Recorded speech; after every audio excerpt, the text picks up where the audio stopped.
안녕하십니까? 오래전에 그 삼성의 이건희 회장님 아시죠? 그분이 참 유명한 말을 했습니다. 무슨 말을 했냐면요. 직원들에게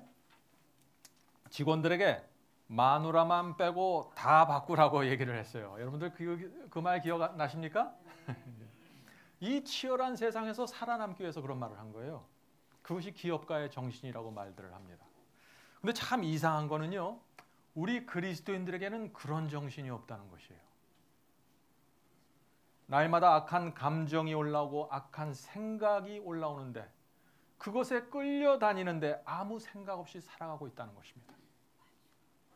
마음속에서 벌어지는 이 영적 전쟁에서 패배하고 있는데 아무것도 바꿀 생각하지 않고 아무런 결단을 내리지 않는 그리스도인들이 얼마나 많은지 모르겠습니다.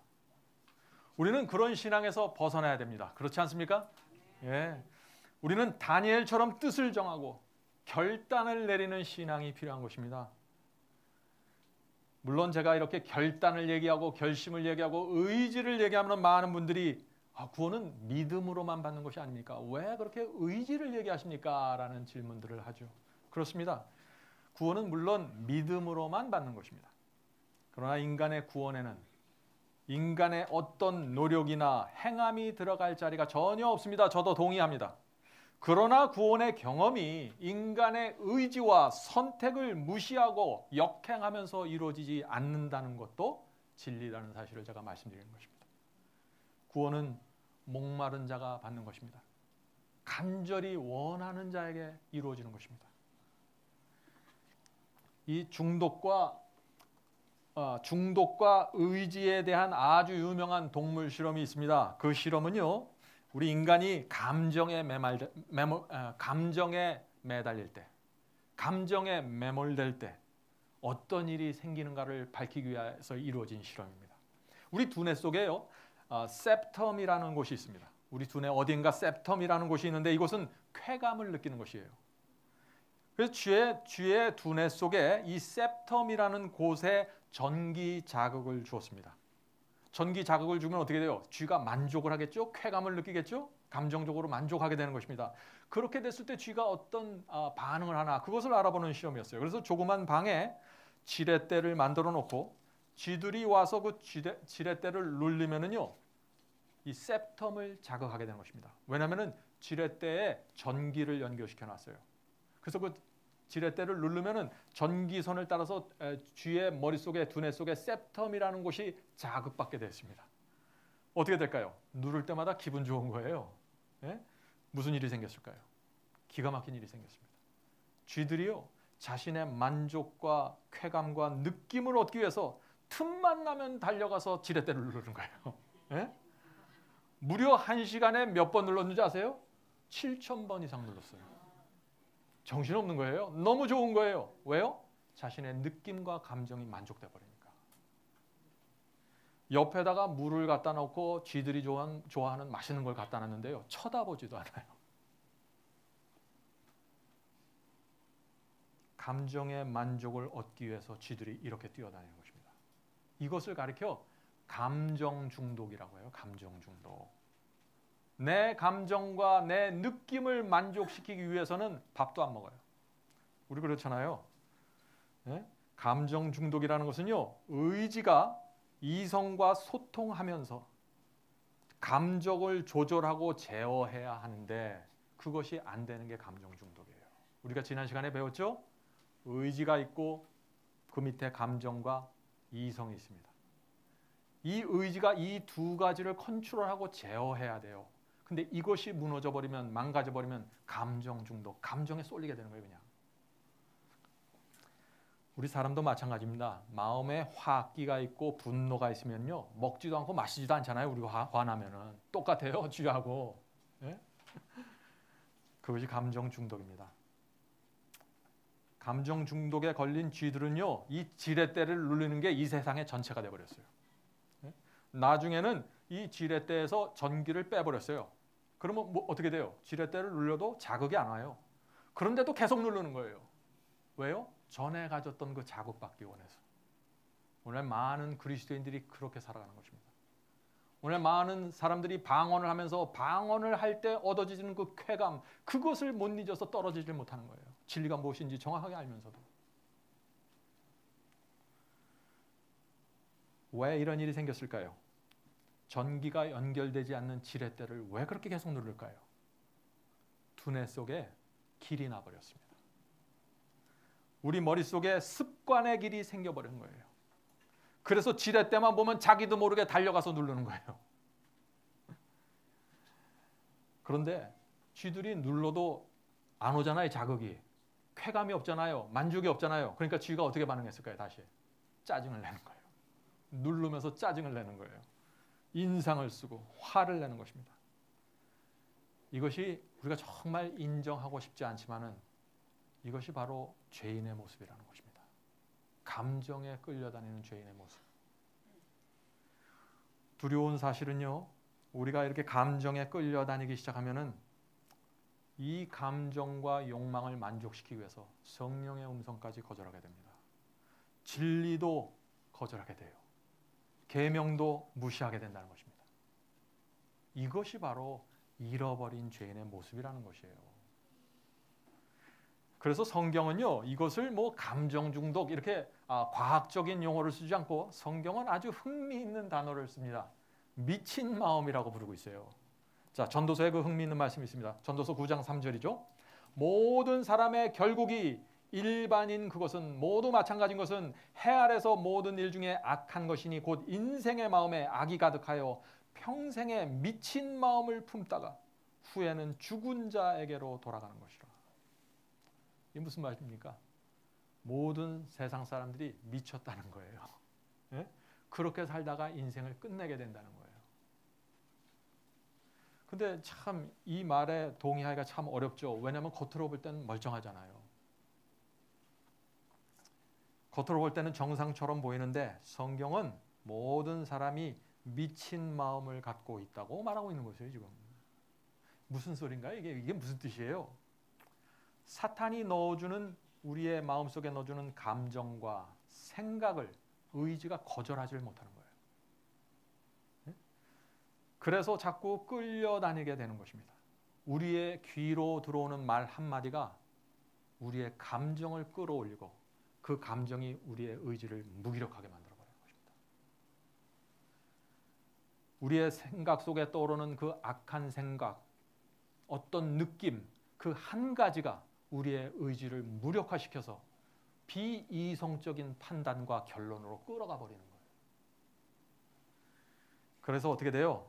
어떤 때는 우리가 안절부절하잖아요. 말 한마디가 들어오면 며칠 동안 밥을 못 먹잖아요. 우리가 하나의 생각 때문에 밤에 잠을 못 자잖아요. 성령께서 이렇게 속수무책이 돼버립니다.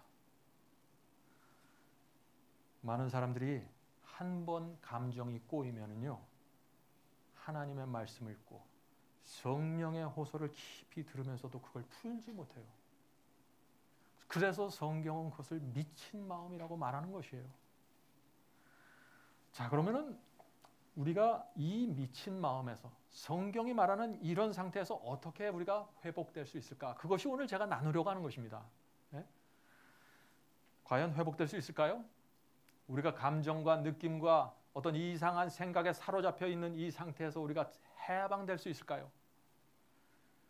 불가능합니다. 그러나 사람이 하지 못하는 것을 하나님께서는 하신다는 것이에요. 우리에게는 희망이 없어요. 우리의 희망은 하나님께 있는 것입니다. 우리가 정말 하나님의 능력을 믿으십니까? 여러분들? 믿어야 됩니다.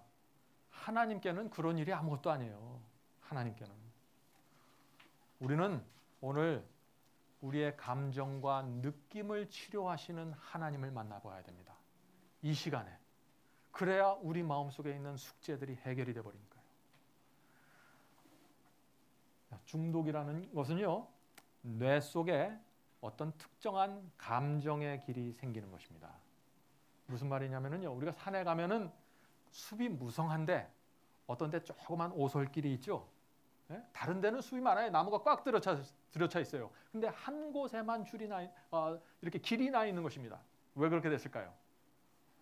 예, 계속해서 사람들이 그 길로 다니고 동물도 그 길도 다니고 계속해서 한 곳으로 다니다 보니까 길이 나버린 것이에요. 우리의 감정도 마찬가지입니다. 우리가 수십 년 동안 우리의 두뇌 속에서 감정의 길이 나버린 것이에요. 우리도 모르는 사이에. 그래서 어떤 사건이 탁 터지면 그 길로 가는 거예요. 자기도 몰라요. 내가 그 길을 걷고 있는지. 이게 과학이에요. 제가 그냥 만들어낸 어떤 영적인 설명이 아니라 과학이에요. 우리 행동이나 반응이 계속해서 똑같이 반복되잖아요. 그럼 우리 두뇌 속에 있는 신경 뉴런이 일정한 방향으로 연결이 되어버립니다. 길이 나버리는 거예요. 그래서 두뇌 속에 화의 길이 나 있잖아요. 아주 쉽게 화를 내요. 길이 나버렸어요, 그 사람이. 어떤 화를 낼 수 있는 인자가 딱 떠오르면은 그 신경 누련이 쫙 연결돼 버리는 것입니다. 늘 그 길로 다녔으니까. 조그만 일에도 쉽게 짜증을 내고 마음이 상해버리죠. 왜 그럴까? 길이 나 있는 거예요. 길이. 물론 우리 두뇌 속에 그렇게 나쁜 길만 있는 게 아닙니다. 의의 길도 나 있는 사람들이 있어요. 의의 길. 예? 그런 사람들은 선한 말을 합니다. 자기도 모르게 계획해서 하는 게 아니에요. 성경은 그것을 그래서 열매라고 불러요. 길이 나 있는 사람들의 길이 나 있는 사람들. 시험 받고 어두운 상황에서도 긍정을 얘기하고 하늘을 바라보게 인도합니다. 그런 길이 나 있는 사람들이 있다는 거예요. 자, 우리가 그러면 어떻게 하면 그런 경험으로 들어갈 수 있을까? 의지가 무엇이죠? 우리가 지난 시간에 배웠습니다. 의지란 선과 악이 있는데 그 중에 하나를 선택하는 기능을 우리가 의지라고 배웠습니다. 자, 그렇다면 우리가 죄로부터 구원받는 그 경험이 무엇일까요? 마음속에 선과 악이 서로 대적하고 충돌할 때 의를 선택하는 경험입니다. 선을 선택하는 경험을 말하는 것이 그것이 구원받는 경험이에요. 단순하게 말하면 그것이에요. 시험과 유혹을 받으면 어떻게 됩니까? 우리의 육체 속에서 악한 욕망이 올라옵니다. 저 사람에게 가서 복수해 주라는 음성이 들려요. 한번 가서 마주치고 한번 끝까지 한번 대적하라는 얘기가 들릴 수 있습니다. 욕망이 나를 끌고 가는 것입니다. 강력한 힘으로 끌고 가요. 그런데 그냥 살살 끌고 가는 게 아니에요. 저항할 수 없을 정도로 강력한 힘이 올라오는 경우도 있습니다. 바로 그때 내 의지가 하늘의 능력과 연합해서 그 악하게 올라오는 욕망을 끊어버리는 것. 그것이 구원이에요. 이것이 승리의 경험입니다. 이것 말고 다르게 승리의 경험을 우리가 멋지게 표현할 수 있을까요? 까고 까면은 양파를 까듯이 계속 까다 보면은 결국 그 바닥에 나오는 건 이 경험이에요. 그리스도인은 그래서 항상 하늘로부터 능력을 받는 경험을 배워야 되는 것입니다. 시험과 유혹 속에서. 그래야만 우리의 중독이 치료되고 승리하는 삶이 가능해진다 하는 것입니다. 성도 여러분, 우리가 예수 영접하고 구원받았다고 하면서 날마다 그 악한 감정에 끌려다니고 사탄에 던지는 그 조그만 돌 하나도 휘청거리면서 쓰러지고 이렇게 되면은 그게 구원일까요, 정말? 그런 사람의 마음에 하늘의 평안이 깃들 수 있을까요? 성령께서 그 마음속에 역사하고 지배할 수 있을까요? 악한 감정과 생각과 느낌이 올라올 때요, 그걸 그대로 내버려두는 그리스도인들이 많이 있습니다. 오늘날 그냥 그대로 내버려두잖아요. 그럼 점점 더 길이 생깁니다. 점점 더 길이 넓어지고 분명하게 생기는 것이에요. 조심해야 되는 것이에요. 그래서 우리는 날마다 이렇게 기도해야 됩니다. 주님, 제 의지를 오늘 주님께 바칩니다. 여기 제가 갖고 있는 이 연약하고 삐뚤어진 의지가 있습니다. 시험이 올 때 더러운 감정과 악한 생각에 끌려다니는 의지가 여기에 있습니다. 원함이 제 속에 있지만 행하는 힘이 없는 의지가 있습니다. 주님, 병든 제 의지를 주님께 드리오니 고쳐주시옵소서. 제 뜻과 의지를 성령으로 붙들어 주시고 이 중독으로부터 벗어나게 도와주시옵소서. 날마다 이런 기도를 드리는 거예요. 그래서 이게 바로 사도 바울이 말씀하신 날마다 죽노라는 경험 아닙니까? 네? 날마다 죽는데 누가 죽는 거예요? 의지가 죽고 감정이 죽는 거예요. 자, 이런 기도가 응답이 되면 어떤 일이 생길까요? 하늘의 능력과 우리의 의지가 연결이 됩니다. 네? 그럼 어떻게 돼요? 하늘의 생명이 연결된 그 선을 통해서 생명으로 들어오는 것입니다. 생명이 우리 마음속에 생기는 것이죠. 우리의 마음이 거룩한 분위기로 달라지는 것입니다. 영혼의 평안이 생기는 것이에요. 그래서 악한 감정과 느낌과 욕망이 나를 끌고 가려는 그 힘을 잃어버리게 되는 것이에요. 우리의 의지가 새로운 의지로 태어나는 것이에요. 거듭나는 것입니다. 여러분들 건강을 회복하기 원하십니까? 잃어버린 영성을 회복하기 원하시나요? 먹고 마시는 문제를 절제하기 원하십니까? 여러분의 의지가 하늘의 능력과 연결돼야 돼요. 우리의 인간의 의지는 썩은 새줄같이 연약하기 때문에 그렇습니다. 그래서 우리는 하늘과 연결돼서 생명을 받는 그 경험이 무엇인지 그걸 배워야 되는데 오늘 제가 그것을 설명하려고 노력하겠습니다. 자, 나에게 실수하고 잘못한 자를 미워하려고 하는 그 정신과 충동이 올라오려고 할 때 어떻게 해야 됩니까? 단순해요. 빨리 가서 기도해야 됩니다. 그것을 느끼는 첫 번째 순간에 달려가서 기도해야 돼요. 그래서 내 의지와 하늘의 생명이 연결해 달라고 간절히 주님께 매달려야 되는 것입니다. 그렇게 되면 어떻게 될까요? 그 기도가 응답이 됩니까? 응답이 되는 것이에요. 그 기도가 응답이 되면 어떻게 됩니까? 조금 전에도 그렇게 미워 보이던 그 사람이 이제는 그 사람에게 가서 붙들어주고 싶은 거룩한 충동이 생기는 것이에요. 이게 바로 하나님을 만나는 경험이에요. 많은 사람들이 그런 질문을 해요. 하나님을 어떻게 만납니까? 하나님은 하늘에 계시고 나는 여기에 있는데. 아니요. 하나님은 우리의 의지를 통해서 만나는 것입니다. 우리의 의지 속에 역사하시고 우리의 의지를 붙들어 주시는 것이에요. 그렇게 해야만 하늘의 거룩함이 내 속에 들어와서 죄가 더럽게 느껴지고 추하게 느껴지는 것입니다. 우리의 의지가 하나님께 붙잡히는 것, 그것이 하나님을 만나는 것이고 그것이 구원의 경험입니다. 하나님을 만나는 것은 너무 막연하게 생각하지 마세요. 실제적인 것이고 날마다 이루어질 수 있는 것이고 지금도 할 수 있는 경험이에요. 이렇게 해야 우리의 신앙이 살아있는 신앙, 하나님께서 살아계신 신으로 내가 느낄 수 있고 만질 수 있게 되는 것이 아닙니까? 자, 오래전에요. 제가 한번 멋진 선교 계획을 세워서 교회 재직회에 내놓은 적이 있습니다. 제가 미국에서 있었을 때 일입니다.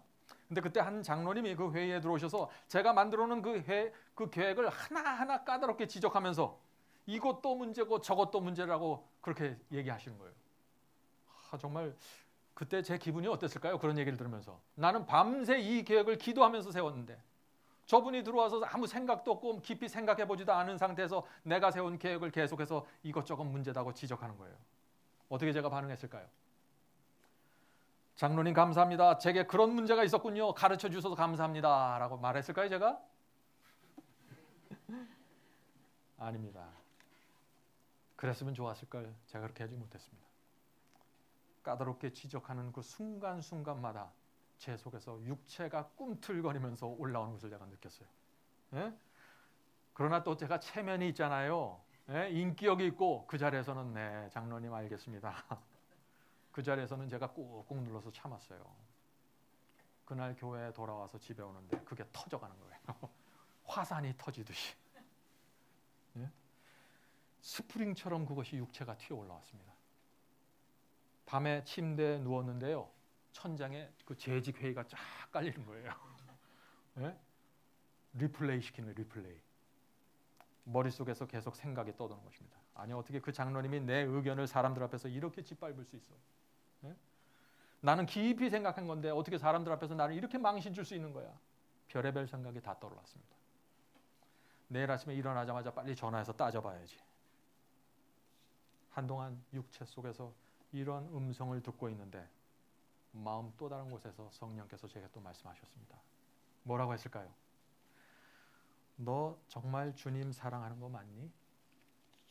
지금 도대체 뭐 하고 있는 거냐? 긴 음성도 아니에요. 큰 음성도 아니었어요. 딱 두 문장. 근데 저는 그 음성을 처음에 정말 듣기 싫었습니다.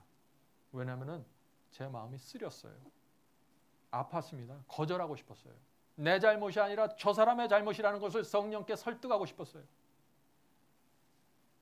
그러나 결국 성령께서 저를 이기셨습니다. 그날 저는 주님께 나가서 회개했습니다. 내 속에 이런 문제가 있었군요. 보여주셔서 감사합니다. 저는 승리하는 사람인 줄 알았는데 제가 이렇게 연약하고 이렇게 속이 좁아 터졌군요. 주님 죄송합니다. 어떻게 하면 제가 제 생애 속에서 하나님께 영광 돌릴 수 있을까요? 제가 제 마음에 그렇게 성령께서 역사하니까요. 제 마음속에 그 낮에 했던 그 장로님의 말이 다 맞은 거예요. 사실 여러 가지 부족함이 있었더라고 보니까. 그것은 장로님의 문제인 줄 알았는데 이제 그게 내 문제라는 사실을 알게 되었습니다. 그리고 나서 그 장로님과 이전보다 더 친한 사이가 되었습니다. 이것이 성령의 역사를 대하는 우리의 태도가 되어야 되지 않을까요? 우리가요, 맨몸으로 우리의 채찍을 맨몸으로 우리가 맞으면 어떻게 됩니까? 굉장히 아프죠? 예? 하나님의 음성이, 성령의 음성이 인간의 교만을 지적하고 들어올 때 통증을 느끼게 됩니다. 너무나 아파요. 그래서 사람들이 많이 그걸 피하려고 하는 것이에요. 듣기 싫어하는 것이에요. 어떤 때는 통증이 너무나 커서 감당하기 어려울 때가 있습니다. 우리는 그것을 양심의 가책이라고 부르죠. 그러나 통증을 느낀다고 해서 내가 성령의 사람이 되었다는 것은 아닙니다.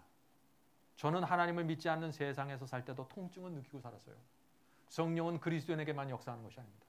저 세상 사람들에게도 크기의 차이는 있을지 모르지만 성령께서 이 온 세상 모든 사람들에게 역사하고 계세요. 그래서 양심의 가책을 주시고 음성을 주시는 것입니다. 그러나 그리스도인이 되고 나서는 그 음성이 점점 더 분명하게 들리고 점점 더 확실하게 들리니까 어떤 때는 감당할 수 없을 때가 있는 것이죠. 그런데 문제는 무엇이에요? 많은 사람들이 양심의 가책을 생길 때, 성령의 음성을 들을 때 잠시 괴로워합니다. 그러나 삶이 바쁘다 보니까 그냥 지나가 버려요. 그렇죠? 잠시 고민하고 또 넘어갑니다. 주님과 그 문제를 붙잡고 씨름해야 되는데 잠깐 후회하고 지나가 버리게 돼요. 그럼 어떻게 돼요? 머릿속에서, 두뇌 속에서 또다시 길이 생기는 것입니다. 여러분들이 성령의 음성을 듣고 거절할 때마다, 아니면 무시할 때마다, 아니면 소홀히 여길 때마다 우리 머릿속에 길이 점점 깊어지고 넓어진다는 사실을 기억하셔야 됩니다. 그것이 다음 시험과 유혹이 올 때 또다시 문제가 돼서 나를 괴롭히게 되는 것이에요. 우리가 어떻게 살아야 될까요? 오늘 많은 사람들이 갖고 있는 문제가 뭔지 아십니까? 승리를 믿지 않는 것이에요. 승리를. 이기게 해주시겠다는 하나님의 약속을 믿지 않습니다. 예? 교회 와서 헌금 드리고 찬양하고 설교를 들으면서 아멘이라고 화답합니다. 그러나 승리는 안 믿어요. 왜 믿지 못할까요? 왜?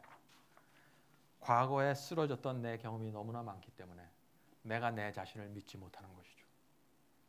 과거에 쓰러져서 내 의지가 감정을 지배하는 그런 경험들이 많지 않았기 때문에 하나님의 말씀에서 승리를 보장하고 약속을 해도 그 말씀 속에 내 전체를 들이질 못하는 것이에요. 항상 뒷걸음질 치면서 저게 맞을까 하면서 살아가는 것입니다. 이 성경은요, 우리 마음속에서 생기는 투쟁을 환난이라고 표현합니다. 환난.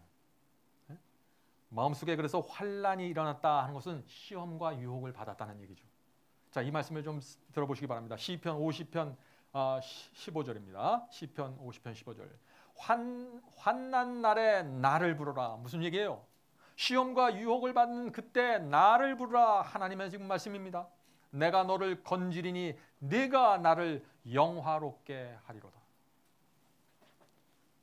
얼마나 분명한 말씀입니까?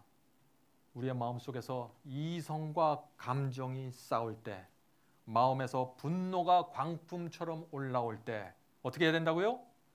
하나님을 부르라는 것이에요. 하나님 저를 살려주십시오라고 외쳐야 된다는 것이에요. 그렇게 하면 어떻게 해주신다는 것입니다. 그렇게 하면 어떻게 해주실까요? 내가 너를 건져줄게. 얼마나 감사합니까? 하나님의 이런 약속이 없으면요, 우리는 평생 악한 감정과 악한 생각에 시달리다 끌려다니다 끝나게 돼 있어요. 이 약속 때문에 우리가 영혼의 평안으로 들어가고 하늘과 연결되는 놀라운 경험 속으로 들어갈 수 있는 것입니다. 얼마나 감사한지 모르겠어요.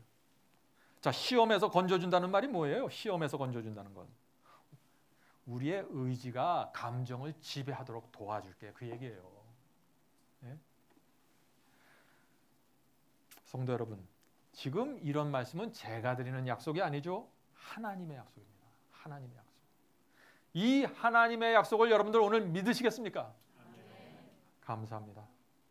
그런데 방금 읽은 말씀에서 이렇게 돼 있죠. 내가 너를 건지리니 네가 나를 영화롭게 하리로다. 자, 이것은 또 무슨 말씀이에요? 우리의 의지가 육체에 끌려다니지 않고 감정에 끌려다니지 않고 하나님의 능력을 힘입어서 건짐을 받으면 그것이 바로 무엇이라고요? 하나님께 영광을 돌리는 것이에요. 하나님을 영화롭게 하는 것이에요. 그러면 어떤 문제가 생깁니까? 우리가 날마다 하나님을 영화롭게 할 수 있다는 것이에요. 날마다 순간마다 하나님께 영광을 돌리면서 살 수 있다는 것이에요. 그런 그리스도인의 마음속에 무엇이 있을까요? 감사가 있고 능력이 있고, 그런 사람은 경건의 모습이 아니라 경건의 능력으로 살아가는 것이다 하는 것입니다. 그러므로 시험과 환난이 옵니까? 유혹이 옵니까? 기회가 왔는 것입니다. 무슨 기회예요? 하나님께 영광 돌리고 하나님을 높이 들려서 영화롭게 할 수 있는 기회 말이죠. 그런데 많은 그리스도인들이 어떻게 됩니까? 시험과 환난과 유혹이 오면 돌아서서 서로 손가락질하고 싸우잖아요. 하나님께서는 기회를 주시는데, 우리가 성화될 수 있는 기회와 시간을 주시는데 우리는 돌아서서 딴짓을 하고 있다는 것이에요. 그래서 사도 베드로는 시험이 올 때 어떻게 해요? 기뻐하라고 한 것입니다. 시험이 올 때 기뻐하라. 왜요?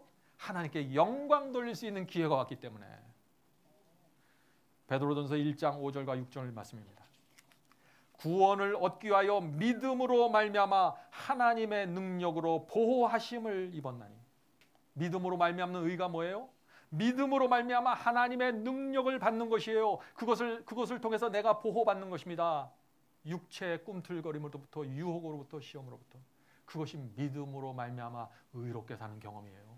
얼마나 단순한지 모르겠어요, 이게. 네? 계속해서 읽어보죠. 그러므로 너희가 이제 여러 가지 시험을 인하여 잠깐 근심하게 되지 않을 수 없었으나 오히려 크게 기뻐하도다. 얼마나 분명합니까? 시험과 유혹을 당하죠. 잠깐 근심합니다. 우리 인간이니까 그런 경험이 있어요. 육체가 꿈틀거릴 때 잠깐 고민에 빠지고 시험에 들어갈 수 있어요. 그러나 그것은 잠깐이어야 됩니다. 그것에 이어서 오히려 크게 기뻐하게 되는 경험 속으로 우리가 들어가야 된다는 것이에요. 하나님의 능력으로 의지가 감정을 다스리는 경험을 기적적으로 체험했기 때문에 우리가 기뻐하게 되는 것입니다. 내게는 그런 힘이 없습니다. 하나님께 그런 힘이 있는 것이에요. 그런데 많은 분들에게 문제가 있어요. 무슨 문제일까요? 문제는 아까 제가 말씀드린 것처럼 하나님께서 이 마음의 환난에서 구원해 주시겠다는 이 약속을 믿지를 않는 것이에요. 도무지. 왜 믿지 않을까요? 많은 사람들이 이렇게 해요. 그거 옛날에 나도 많이 해봤는데 잘 안 되는 거예요. 그거 되는 것 같다가 안 됩니다. 이렇게 얘기하죠. 여러분들은 정말 불가능하다고 생각하십니까? 되는 듯 하다가 안 되는 경험입니까? 이 경험이 지금? 하나님은 말씀 한마디로 해와 달을 만드십니다. 말씀 한마디로 고래와 사자를 만드십니다. 그런데 우리의 마음의 환난에서 건져주는 그것 하나 못하실까요? 하나님께서? 이게 말이 된다고 생각하십니까 지금? 하나님께서는 100세 된 아브라함에게도 아기를 주셨는데 우리의 그 악한 감정을 가라앉혀 주시고 악한 생각을 치워 주시는 그것을 하나님께서 못 하신다고요? 우리의 생각 속에 들어오셔서 우리와 의지와 우리의 마음과 연합해서 그것을 못 하신다고요? 성도 여러분, 마음속에서 환난이 일어날 때 주여 저를 건져 주시옵소서라고 외치시기 바랍니다. 하늘을 향해서 외치셔야 돼요. 그러면 하나님께서 반드시 여러분을 찾아오십니다. 반드시. 이것이 환난 중에 주님을 만나는 경험이에요. 어떻게 주님을 만나요? 환난 중에. 오늘 그것을 우리가 계속해서 살펴보려고 하는 것입니다. 자, 하나님을 개인적으로 만나는 경험을 좀 살펴봐야 됩니다. 우리는 교회에서 단체로 예배 드릴 때 하나님을 만날 수 있습니다.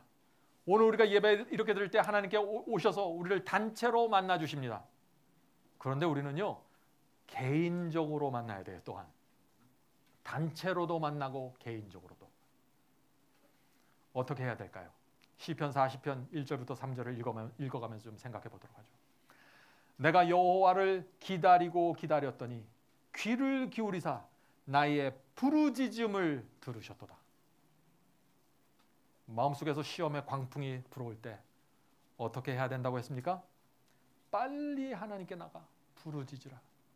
나를 도와주세요 주님, 제가 여기 있습니다. 그러면 어떻게 해요? 하나님께서 귀를 기울이신다고요. 자, 그런데 여기 중요한 포인트가 또 하나 있습니다. 무엇일까요? 부르짖고 나서 기다리고 기다려야 됩니다. 어떤 사람들은 부르짖고 나서 바로 출근길에 들어가요. 주님께서 미처 오지 못하십니다. 우리는 잠시 기도하면서 부르짖은 다음에 빨리 일어나서 일터로 가고 학교로 가게 됩니다. 그러면 주님을 못 만나게 되는 거예요. 그래서 사람들이 내가 부르짖었는데, 내가 기도했는데 나는 주님을 못 만났습니다. 왜요? 이유가 뭐예요? 기다리지 않았어요. 기도가 뭡니까? 기도는 내 뜻을 주님께 알려드리는 게 아니에요. 기도 안 해도 하나님께서는 우리 뜻을 다 알아요. 우리 마음의 중심을 들여다보고 계시기 때문에 기도를 통해서 우리는 하늘에 올라가서 하나님의 뜻이 무엇인지 보고 내려오는 것이에요. 기도는 하나님의 뜻을 알기 위해서 드리는 것이에요. 그래서 기도할 때는 우리가 기도 드린 다음에 기다려야 되는 것입니다. 기도하고 나서 조용히 눈을 감고 생각해야 돼요. 성령의 음성을 들으셔야 됩니다. 하나님의 뜻이 무엇이고 성령의 음성이 내게 어떻게 들려오는지 들으셔야 되는 것이에요. 기다리고 기다렸더니. 자, 이것이 하나님을 만나는 방법. 여러분도 앞으로 기도를 어떻게 하시겠어요? 기다리고 기다리시겠습니까? 이제부터는 그렇게 해보시기 바랍니다. 달라지실 것입니다. 자, 2절 읽어보죠. 시편 40편 2절입니다.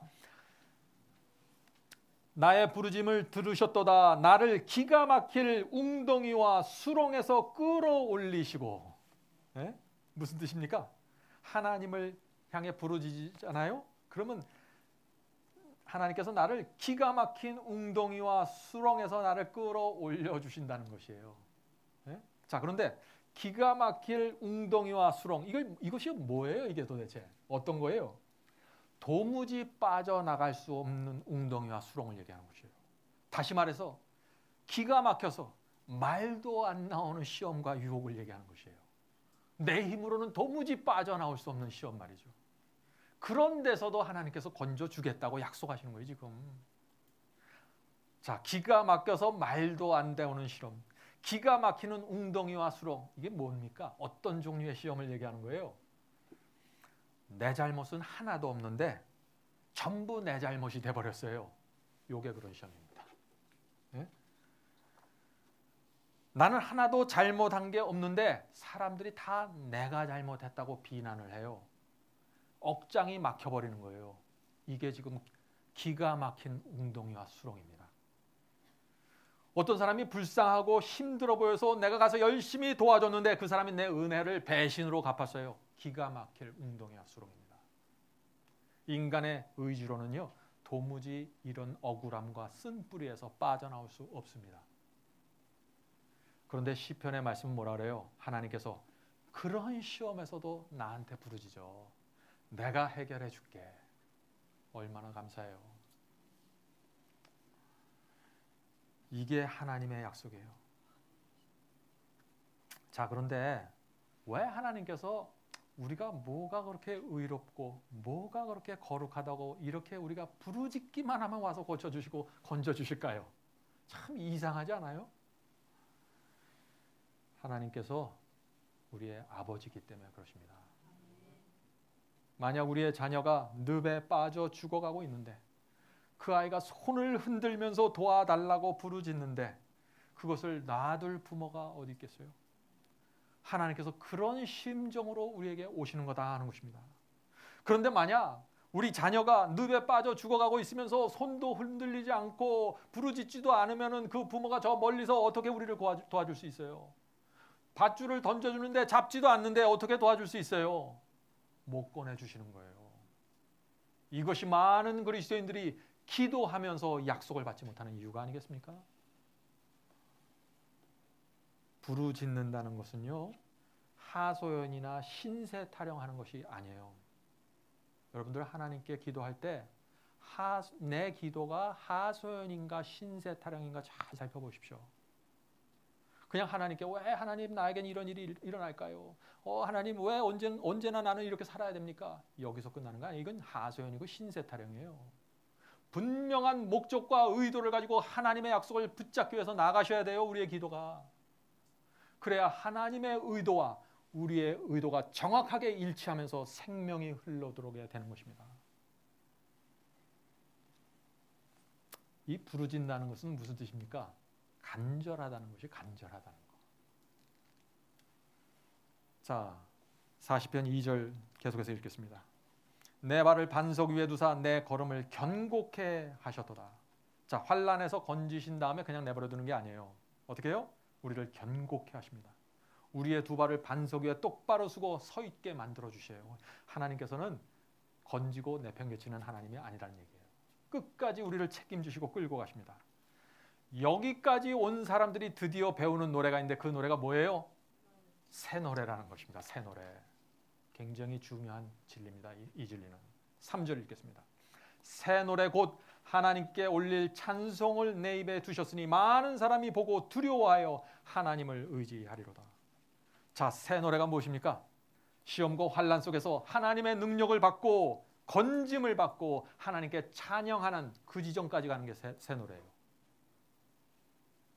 새 노래는 육체가 후지산의 용암처럼 끓어오를 때 우리의 의지가 그것을 물리치고 성령의 음성을 따라가면서 부르는 노래입니다. 그것을 배울 수 있다고 지금 이 성경은 말하고 있는 것이에요. 그래서 새 노래는 나는 하나님 때문에 승리했습니다. 나는 하나님 때문에 빠져나왔습니다. 나는 하나님을 찬양합니다. 이것이 새 노래예요. 여러분들은 이 노래를 부르기 원하십니까? 약속입니다. 약속이에요. 얼마든지 부를 수 있습니다. 우리의 의지를, 우리의 마음을 주님께 드리기만 한다면. 자, 새 노래 하면은 떠오르는 말이 있죠. 14만 4천입니다. 14만 4천이는 새 노래를 부른다고 했어요. 요한계시록은 이렇게 말하고 있습니다. 14장 3절입니다. 요한계시록 14장 3절. 저희가 보좌와 내 생물과 장로들 앞에서 새 노래를 부르니 땅에서 구속함을 얻은 14만 4천인 밖에는 능히 이 노래를 부를 자가 배울 자가 없더라. 14만 4천이 누구십니까? 여러분들 성도 여러분. 여러분들 다니엘과 요한계시록 예언학교 꼭 들으시기 바랍니다. 자세하게 설명되어 있죠. 14만 4천은 마지막 시대 이마에 인침을 받고 마지막 성령의 역사에 참여하는 자들입니다. 마지막 시대 짐승의 표 환난과 칠장을 뚫고 통과하는 성도들입니다. 세상 역사를 복음으로 끝마칠 성도들입니다. 하나님께서 그래서 이들에게 온 기대를 걸고 바라보시는 자들입니다. 그들은 그리스도의 재림을 살아서 맞이할 성도들입니다. 14만 4천이는 지구 역사에서 가장 큰 환난, 그 환난 속에서 하나님의 능력과 보호로 건짐을 받는 성도들이에요. 그래서 그들을 사도하는 뭐라 그래요? 14만 4천인 밖에는 능히 새 노래를 배울 자가 없더라라고 말하고 있는 것이에요. 여러분은 그 노래를 배우셔야 됩니다. 배우기 원하십니까? 감사합니다. 정말 우리가 그 노래를 배우기 원하시잖아요. 우리의 삶 속에서 나오는 시험과 유혹의 구덩이에서 건짐받는 경험을 하셔야 되는 것이에요.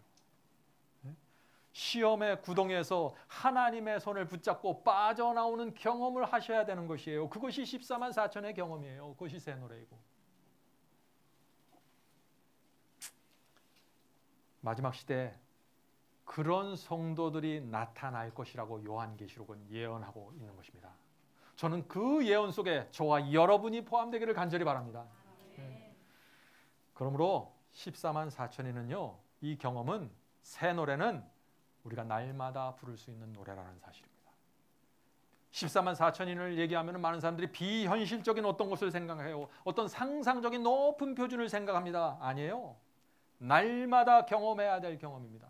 날마다 닥쳐오는 시험과 유혹 속에서 주님의 손을 붙잡고 도무지 빠져나올 수 없는 그 육체의 충동 속에서 빠져나오는 그 경험을 해야 되는 것이 14만 4천이라는 것이에요. 자, 그래서 요한계시록 15장에 보면은요, 14만 4천에는 모세의 노래와 어린 양의 노래를 부른다고 했어요. 왜요? 이들도 새 노래를 부르기 때문에. 자, 그 말씀 읽어보죠. 요한계시록 15장 3절입니다. 하나님의 종 모세의 노래, 어린 양의 노래를 불러 가로되 주 하나님 곧 전능하신 이시여 하시는 일이 크고 기하시도다. 만국의 왕이시여 주의 길이 의롭고 참되시도다. 자, 이 14만 4천이는 모세의 노래를 부른다고 했죠. 또 어린 양의 노래를 부른다고 했습니다. 자, 모세의 노래가 어떤 노래입니까? 모세는 뒤에서 바로의 군대가 쫓아오는 경험에 있었습니다. 앞에는 홍해가 막혀 있었습니다. 도무지 빠져나올 수 없는 수렁과 늪입니다. 예? 그 가운데서 사면이 막혀 있는 데서 인간의 힘으로는 도무지 해방될 수 없고 도망칠 수 없는 그런 상황 속에서 하나님의 능력으로 홍해가 열려지면서 빠져나오는 거 아니에요? 모세는 그 경험을 했다는 것이에요. 자, 그래서 모세, 이 14만 4천인이 모세의 노래를 부른다고 하는 것입니다. 14만 4천인도 그런 경험을 날마다 하기 때문에 빠져나올 수 없는 경험, 사면이 막혀 있는 경험, 하늘에서 내려오는 밧줄 위에는 빠져나갈 수 없는 그런 시험과 유혹, 그 속에서 건짐받는 경험, 그것이 14만 4천의 경험이다 하는 것입니다. 여러분들 그 경험 하실 수 있어요. 주님의 능력을 잡기만 하면 되는 것입니다. 온 마음을 다해서 말이죠. 어린 양의 노래도 마찬가지입니다. 어린 양은 그리스도를 상징하죠. 어린 양의 경험은 어떤 것입니까? 사탄과 악령이 총력을 기울여서 그리스도를 공격했습니다. 바리새인과 율법사들이 날마다 찾아와서 흠을 잡고 기회를 노리면서 살폈습니다. 예수 그리스도를 잡아서 구덩이에 넣으려고 말이죠. 시험과 유혹을 날마다 던졌어요. 그래서 예수께서 새벽마다 일으셔서 기도하셨던 것입니다. 새 노래를 부르기 원하시기 때문에. 그래서 예수님도 하나님의 손을 붙잡고 수렁과 구덩이에서 빠져나오는 경험을 하셨다는 것이에요. 자, 그러므로 시험과 유혹이 뭐예요? 결국에는 하나님께서 시험과 유혹을 우리에게 허락하시는 이유와 목적이 뭐예요? 새 노래를 배울 수 있는 기회를 제공하는 거예요. 그 시험과 유혹과 환난이 없으면요, 내가 무엇이 부족한지 몰라요. 그래서 하나님께서 우리가 잘 살아가는 것처럼 보일지라도 어떤 때는 그런 것을 허락해 주시는 것이에요. 우리의 문제를 들여다볼 수 있도록. 거기서 건짐받는 그 새 노래의 경험을 배울 수 있도록 말이죠. 자, 여러분들 혹시 지난주에 마음에 쓴뿌리가 내리려고 하는 상황이 생겼습니까? 사탄이 혹시 여러분의 마음을 흔든 적이 있습니까? 그렇다면 지난주에 여러분은 새 노래를 배울 수 있는 기회를 받은 것입니다. 기회를 놓치지 마세요. 기회를 놓치지 마십시오. 자, 그러면은 이 구원은 하나님의 약속인데 어떤 사람들에게 이 약속이 이루어질까? 어떤 사람들의 의지가 하나님의 능력을 받게 될까? 그 문제를 좀 살펴보도록 하겠습니다. 오늘 교회의 가장 큰 문제는 뭔지 아십니까? 문둥병자가 사라져버렸어요. 다 문둥병자인데 문둥병자라고 생각하는 사람은 없어요. 그래서 문둥병자의 간절함이 사라져버린 것입니다. 그래서 아무것도 아닌 일에 화가 올라와서 끌러다니고 교만과 이기심 때문에 영혼의 평안을 잃어버려 가고 있는데, 머리부터 발끝까지 헐어서 성한 데가 없는데, 감정 중독에 걸려서 길이 나에 있는데 내가 문둥병에 걸렸다고 생각하지 않는 것이에요. 그러니까 간절함이 없죠. 전혀 나는 문제가 없다고 생각하는 것입니다. 왜냐하면 내가 진리를 이해하고 있고 높은 표준을 향해 나가고 있고 내가 가는 길이 올바르니까. 아니에요. 우리는 정말 문둥병자가 되어야 됩니다. 우리가 그리스도께 앞에 가까이 가면 갈수록 이 경험이 깊이 들어가지 않으면 길을 잃어버리게 됩니다, 여러분들. 자, 왜 이런 문제가 생길까요? 오늘날 기독교에. 첫째는요, 내가 예수 믿고 영접했으면 구원이 끝났다고 생각하는 것입니다. 그래서 영적 투쟁에 대한 고민이 없어요. 이미 구원 받았는데 왜 내가 투쟁해야 돼요? 날마다 똑같은 죄를 반복하고 있으면서도 나는 구원받았다라는 확신을 갖고 있기 때문에 문둥병자의 그 간절함이 올라올 수 없는 것이죠. 자, 두 번째 이유는 죄의 문둥병은 결코 치료될 수 없다 하는 이런 거짓 복음을 받아들여 버려요. 그러면은 또 문제가 생기는 것입니다. 예수께 가서 고침받을 생각을 안 하게 되는 것이죠. 왜? 아무도 이 문제는 해결할 수 없다고 믿기 때문에. 하나님의 약속을 믿지 않기 때문에. 누가복음 5장에는요 한 문둥병자가 나옵니다. 여러분들 이 얘기 잘 아실 것입니다. 그 문둥병이 정말 심했습니다. 이 사람은 죽음이 가까이 오는 것을 느꼈어요. 기력이 쇠해서 예수께 갈 힘도 없었습니다. 그가 어떻게 했습니까? 친구들에게 부탁해서 자기를 침대에 실어서 예수께 나를 데려가 달라고 호소하고 하소연했어요. 성도 여러분, 우리가 정말 낫고 싶잖아요. 이렇게 아이디어가 떠올라요. 내가 할 수 있는 모든 것을 하게 됩니다. 우리의 마음에 간절함이 있으면 우리의 생애 전체가 치료를 향해서 움직여 나가게 되어 있는 거예요. 그래서 친구들이 예수님께 데려다 주었습니다. 근데 또 문제가 생겼어요. 무슨 문제가 생겼습니까? 네, 많은 군중들이 지금 예수께서 설교하시는 그 집의 문을 지금 꽉 들어차서 들어갈 수가 없는 것이에요. 오늘 교회 안에 두 무리가 있습니다. 어떤 무리예요? 한 무리는 죄를 치료받기 원하는 문둥병자들이고, 다른 무리는 치료에는 관심 없고 예배와 찬양에만 관심 있는 사람들이에요. 구원에만 관심 있어요. 축복받는 것에만 관심 있어요. 치료에는, 회복에는 관심이 없어요. 자, 그래서 이렇게 예수를 만나지 못하게 되자 이 문둥병자가 어떻게 됐습니까? 깊은 고민에 또 빠지게 됐습니다. 어떤 고민이에요? 예수를 만나지 못하니 큰일 났다 하는 거죠. 그러나 이 문둥병자가 포기했습니까? 아니요, 포기하지 않았습니다. 또다시 성령께서 그 마음속에 또 하나의 생각을 넣어주셨어요. 포기하지 않고 간절한 마음으로 주님께 나가고자 하는 사람들에게는 예수께서 계속 생각을 주시고 계획을 주시고 감정을 주세요. 어떤 기가 막힌 생각을 주셨습니까? 예? 문둥병자가 친구들에게 나를 끌어올려서 침대채로 끌어올려서 지붕 위로 올려달라라고 부탁을 했어요. 그런 다음에 지붕을 뚫고 어떻게 해요? 방으로 내려달라. 예수 그리스도 바로 앞으로 나를 내려달라라고 부탁한 것입니다. 이거 감히 생각할 수 있는 생각이에요? 제정신 가진 사람은 할 수 없는 거예요. 이거는 문둥병자가 지금 남의 집 지붕을 부수고 들어가겠다는 거예요. 대책 없는 생각처럼 보이죠. 무엇을 얘기하는 것이에요 지금? 간절함을 얘기하고 있는 거예요. 간절함을. 여러분 같으면 그런 부탁 들어주시겠어요? 남의 집 지붕을 뚫고 문둥병자를 내려달라는 그런 부탁? 저 같으면 안 들어줄 것 같아요. 그런데 친구들은 들어줬습니다. 왜요? 이 친구들이 거절하려고 했는데 그 문둥병자의 눈을 바라보니까 너무나 간절했어요. 도무지 저 부탁을 거절할 수가 없었어요. 문둥병자의 그 간절한 마음이 눈을 통해서 친구들에게 전달된 것입니다. 주님께 나가고자 하는 간절함이 우리의 눈을 통해서, 우리의 표정을 통해서, 우리의 삶을 통해서 우리의 주변 사람들에게 전달되고 있습니까 지금? 성도 여러분, 이것이 죄에서 해방되고자 하는 사람의 의지입니다. 의지. 바로 여기에 많은 사람들의 문제가 있는 것이에요. 문둥병자 마음속에 있는 절망이 없어요. 이 절망에서 나를 구원하실 분은 한 분밖에 없다. 그것에 대한 절박함이 없는 거예요.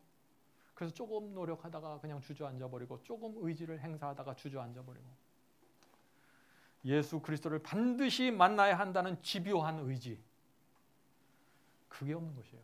신앙이 너무나 건성건성 건너뛰어버려요.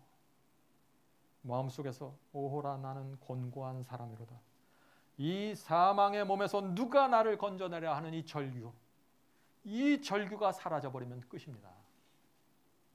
예수를 만날 수 없어요. 온 마음을 다해서 예수께 나갈 수가 없는 것입니다. 성도 여러분, 잊지 마세요. 그런 간절함을 갖고 있는 사람들에게 성령께서 오시는 것입니다. 성령께서, 그 간절함이 성령께서 우리 속에 들어오는 길이에요. 길. 그 간절함을 타고서 성령께서 우리 속에 들어오셔서 우리의 의지를 붙잡아 주시고 우리 속에서 올라오는 죄된 충동과 생각과 욕망을 물리쳐 주시는 거예요. 자, 친구들이 끌어올렸습니다. 지붕으로. 그리고 지붕을 뚫기 시작했습니다. 천장에서 흙들이 떨어지죠. 갑자기 예수께서 설교하시는데 시끄러운 소리가 났습니다. 천장에 구멍이 뻥 뚫려 버렸어요. 이 그림에서 보는 것처럼 말이죠. 사람들이 조용했습니다. 이게 도대체 무슨 일인가 하고. 바늘이 떨어져도 들릴 만한 침묵이 흘렀어요. 문둥병자가 침대에 실려서 내려오는 그 모습을 바라보고 있는 것입니다. 구세주께서 이 슬픔과 두려움 속에서 내려오는 문둥병자의 얼굴을 보십니다. 당신을 주목하고 있는 그 애원하는 눈을 보세요. 성도 여러분, 우리에게 그런 눈이 있어야 돼요. 그래야 교만해지지 않아요. 그래야 세속에서 멀어집니다. 그래야 구세주께서 정말 우리의 살아계신 하나님이 돼요. 예수께서 문둥병자에게 무엇이라고 말씀하셨습니까? 예수께서는 그 죄의 짐에 눌려있는 그 영혼의 절망을 들여다보셨어요. 소자야 안심하라, 내가 죄 사함을 받았느니라. 그 육신의 질병뿐 아니라 그 너를 멸망으로 이끌어가는 그 죄까지 내가 다 용서해 줄게. 문둥병자는 그 말을 듣는 즉시 자기 죄가 용서받았다는 사실을 깨달았습니다. 우리가 왜 죄 용서에 대한 확신과 믿음이 없을까요? 간절함이 없어요. 간절함이 없는 상태에서 기도하니까 용서를 받아도 그게 확신으로 다가오지 못하는 것이에요. 이 문둥병자에게 죄책감이 사라졌습니다. 죄가 없어지면, 죄가 용서되면 죄책감이 사라지는 것이에요. 영혼의 평안이 밀려 들어옵니다. 용서받은 자에게 일어나는 징표입니다. 하늘의 전류가 온 몸을 전류케 합니다. 문둥병이 그래서 치료되는 것입니다. 성도 여러분, 우리 가운데 이런 경험이 있어야 됩니다. 날마다, 죄를 범했을 때마다. 고침을 받은 문둥병자에게 어떤 변화가 생겼을까요? 또 나가서 나쁜 짓 할까요? 또 나가서 육체의 감정에 끌려 다닐까요? 또 나가서 옛 생애로 돌아갈까요? 그럴 수가 없는 것이죠. 하나님을 만났는데 온 마음으로 주님께 감사를 표현했을 것입니다. 용서받은 자의 특징, 입에서 감사의 찬양이 나옵니다. 무엇이든지 주님께 드리고 싶어지는 것입니다.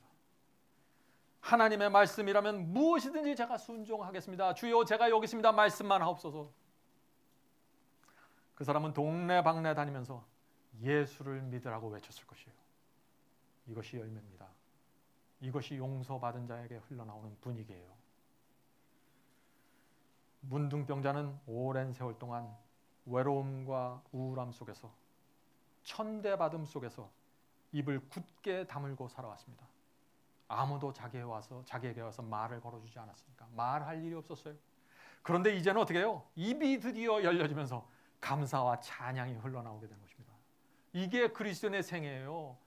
저는 이런 생애를 살기 원합니다. 여러분은 어떠십니까? 아니, 왜 이래서요? 더 크게 얘기하셔야죠. 네?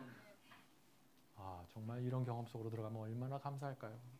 성령 받은 그리스도인입니다. 이것이. 이 문둥병자에게 있어서 더 이상 신앙은 형식과 위선이 될 수 없는 것입니다. 믿음은 실제가 되어버리는 것입니다. 그의 의지는 언제나 그래서 성령과 연합할 수 있는 준비를 갖추게 되는 것이에요. 굉장히 중요한 포인트입니다. 주님의 말씀에 대한 충성이 샘솟듯 흘러나오게 되는 것입니다. 성도 여러분, 이것이 구원의 경험입니다. 의지가 하늘을 향해서 손을 뻗으면 성령의 능력을 받아서 육체의 욕심을 따라가지 않게 된다. 이것이 바울의 말씀입니다. 끝으로 갈라디아 5장 16절 말씀 읽고 마치겠습니다. 갈라디아 5장 16절입니다. 내가 이르노니 너희는 성령을 쫓아 행하라. 그리하면 육체의 욕심을 이루지 아니하리라. 이 시간에 성령께서 우리 모두에게 오셔서 우리의 병든 의지를 치료해 주시고 회복시켜 주시기를 제가 간절히 바라면서 말씀 마치겠습니다.